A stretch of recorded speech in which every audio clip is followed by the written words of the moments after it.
E durante reunião, os governadores do Nordeste decidiram não aceitar o acordo por multas da repatriação. Os governadores ficaram insatisfeitos com o fato de o ministro da Fazenda ter apresentado condicionantes aos repasses das multas da repatriação.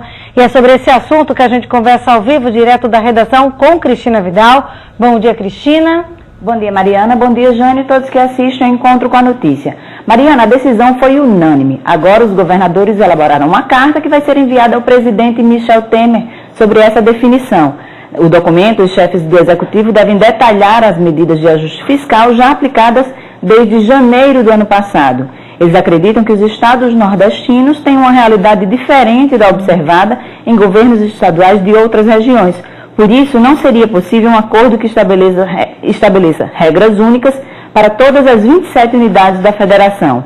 Além de não aceitarem o pacto de ajuste fiscal proposto pelo Ministério da Fazenda como contrapartida para a liberação dos recursos da repatriação, os governadores dos estados do Nordeste vão continuar na Justiça à busca dos mais de 5 milhões de reais arrecadados com as multas e juros do programa.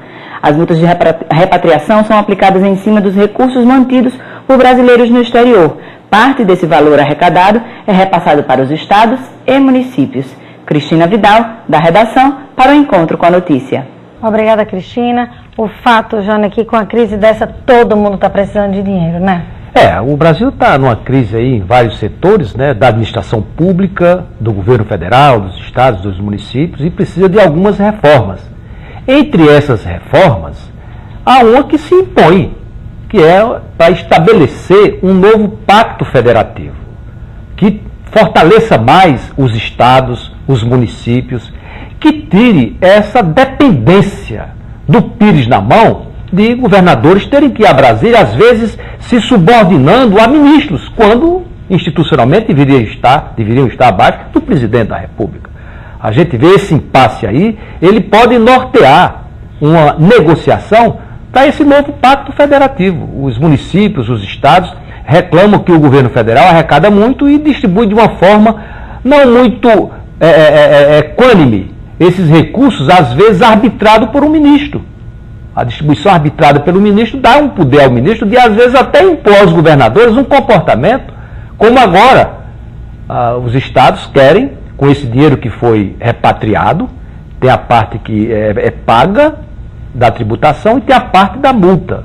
Os estados estão querendo ficar também com a parte da multa.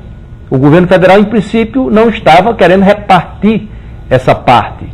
E os estados entraram na justiça, judicializaram a questão. Fizeram uma pressão, o presidente recebeu, conversou, mas o ministro colocou algumas condições para que fosse repassado, como se ele tivesse o poder. Veja bem, primeiro, os estados teriam que desistir da ação.